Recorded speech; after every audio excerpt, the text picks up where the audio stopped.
اچھا ڈاکٹر صاحب، قربانی کا مقصد جو ہم قربانی کرتے ہیں، سنت ابراہیمی جو ہم ادا کرتے ہیں، وہ تو فرما دیا آپ نے۔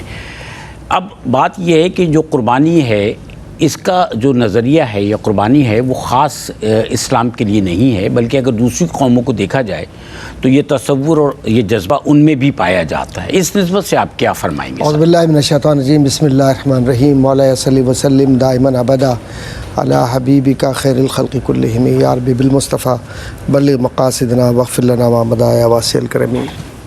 برادر محترم حضرت علامہ امجدی صاحب دامت برکاتہ العالیہ نے بڑے خوبصورت پیرائے میں قرآنی آیات اور حقائق کے ساتھ امتزاج اور اس کے بعد اس کا نفسیاتی تجزیہ کیا ہے۔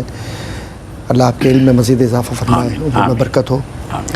اس ادارے کا یہی کام ہے کیو ٹی وی کا، کہ کیو ٹی وی سنجیدہ مسائل کو سنجیدگی کے ساتھ لوگوں تک پہنچاتا ہے۔ ماشاءاللہ جی۔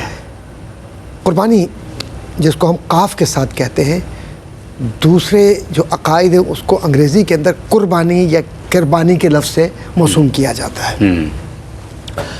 چونکہ قرآن کریم علم العقائد کے ساتھ ساتھ علم التاریخ بھی ہے، صحیح، تو ان حقائق کو قرآن بیان کرتا ہے اور علم الانصاب کی طرف بھی اشارہ کرتا ہے اور علم الاقوام کی طرف بھی اشارہ کرتا ہے۔ ہاں بالکل کرتا ہے۔ اب یہ جو قومیں ہیں مختلف ادوار میں جن کو ہم قصے کہانیوں میں پڑھتے ہیں، ان کی تاریخی حقیقت کیا ہے؟ قربانی کا تصور کوئی نیا تصور نہیں ہے۔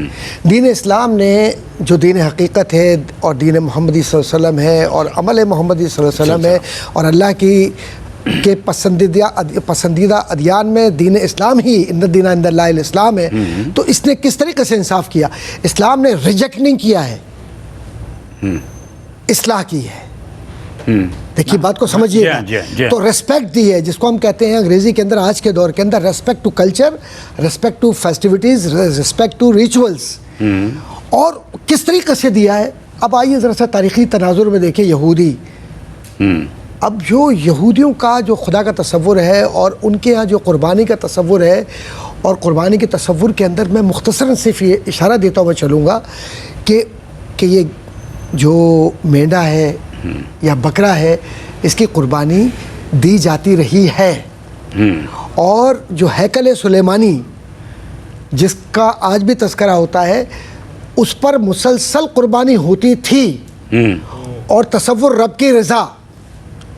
اور سب سے بڑی بات یہ ہے کہ یہودیوں میں جو آج لفظ استعمال کرتے ہیں نا کوشر، تو یہ جو حلق کا حصہ ہے جانور کا، اس کو اسی طرح سے ذبح کیا جاتا ہے جس طریقے سے مسلمان آج کرتے ہیں، لیکن فرق ہے کہ مسلمان اللہ کی تکبیر کے ساتھ اللہ کی رضا کے لیے اللہ کے لیے کرتا ہے۔ اب تصور حیات بدل گیا ہے، وہاں عقل کام کر رہی ہے، یہاں رب کام کر رہا ہے۔ واہ! کیوں کہ ہم نے اپنے دین کو نازل کیا، اِنَّا نَحْنُ نَزَّلْنَا الذِّکْرَ وَإِنَّا لَهُ لَحَافِظُونَ، اور ذکر سے مراد یہ روایات بھی ہیں، یہ انداز زندگی بھی ہے۔ اب یہ جب ہیکل سلیمانی پر قربانی کا سلسلہ رک گیا، کیوں رکا؟ کہ ایرانیوں نے اس کو برباد کیا، حملہ کیا، لڑائی ہوئی، سب کچھ ہوا۔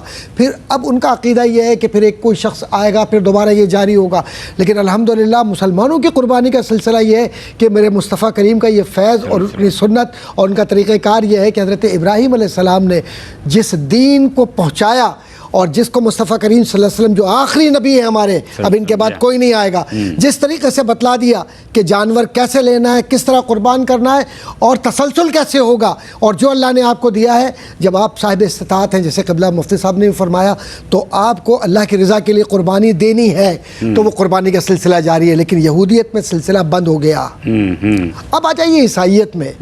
اب عیسائیت میں دو تصورات ہیں، ایک جو اولڈ ٹیسٹمنٹ ہے جس کو آپ عہد قدیم کے احکامات کہتے ہیں، اور ایک وہ جس کو آپ کہتے ہیں کہ نیو ٹیسٹمنٹ، یعنی عہد جدید کے احکامات یا بائبل۔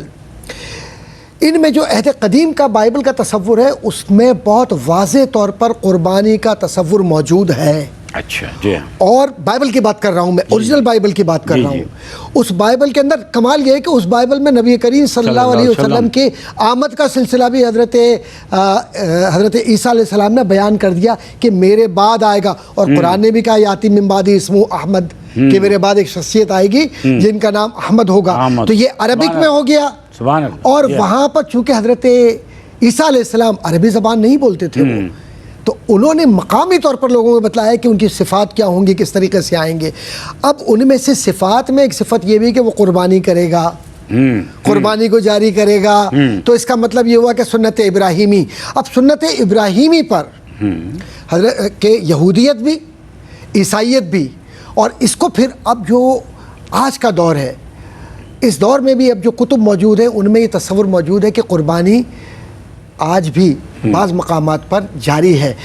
بعض لوگ ایسے ہیں جو عیسائیت میں ہے، ان عیسائی طبقات میں کیتھولک کو لیں، پروٹسٹنٹ کو لیں، یا آپ مورمن کو لیں، یا میکسیکن چرچ کے جو قدیم اینشینٹ ہیں ان کو لیں آپ، اور ذرا سا ان کا تاریخی تسلسل سے مطالعہ کیجئے تو قربانی کو جاری رکھا. اس لیے قرآن کریم نے کہا ہے نا، اقوام کا لفظ استعمال کیا کہ ہم نے اقوام کو کس طریقے سے مخاطب کیا قرآن نے، کہ جس کا مفہوم یہ ہے کہ ان اقوام میں بھی قربانی ہوا کرتی تھی. کیونکہ علماء صاحب یہی بات ہے نا، ہر امت کے لیے. اور امت کے 3 معنی ہوتے ہیں، چڑیوں کا غول بھی ہے، اور امت وسطیٰ، امت مسلمہ اور دین حنیف پر چلنے والے لوگ، اور امت وہ بھی ہے جس کو آپ کہتے ہیں کہ لوگوں کا اجتماع. تو اس میں امت دعوت بھی ہے، امت اجابت بھی ہے. تو دعوت میں تو کفر آ گیا، اور لیکن اجابت کے اندر وہ آیا جس نے کہا لا الہ الا اللہ محمد رسول اللہ. تو اب اس کے بعد یہ جو قربانی کا تصور جو چرچ ہے، اس چرچ نے بھی اس کو تسلیم کیا ہے. اور جو خاص طور پر میکسیکن جو ٹریڈیشنل تھیری ہے اس کے اندر قربانی وہ کہتے ہیں کہ گناہوں کو ختم کر کے رب کی قرب کا ذریعہ ہے. اور یہودیت میں بھی جو جملہ ہے وہ یہ ہے، توراہ کا جو جملہ ہے وہ یہ ہے کہ تمہاری قربت رب سے بڑھے گی قربانی کے ذریعے. کیا بات، کیونکہ اس میں تم جانور زبانی کرتے ہو، اپنی انا کو ذبح کرتے ہو. اور یہ جو قربت ہے، اس قربت کا ایک سیاسی اور سماجی فلسفہ بھی ہے. وہ یہ ہے کہ حکومت جو اس زمانے میں جس کو کہتے ہیں آپ چرچ کی یا کلیسا کی حکومت، یا کلیسائی لوگوں کی حکومت، یا کلیسائی طاقت کو معاشرے کے اندر اہمیت دینا، انہوں نے یہ کہا تھا کہ غریبوں کے پیٹ بھرنے کے لیے قربانی کرنا ہے. اچھا، ہاں، یہ تصور تھا. جی ہاں سر. لیکن کیا ہوا کہ یہودیت میں اور عیسائیت میں تو یہ تصور محدود ہو گیا، ختم ہو گیا. لیکن میرے رسول کے غلاموں نے اس کو ایسے جاری رکھا ہے کہ اگر کعبہ ہے تو اس طرف بھی قربانی، اور اگر پاکستان ہے تو یہاں بھی قربانی، اور سب لبیک اللہم لبیک لبیک لا شریک لک لبیک کہہ کر قربان کرتے ہیں رب کے نام پر. سبحان اللہ. کیا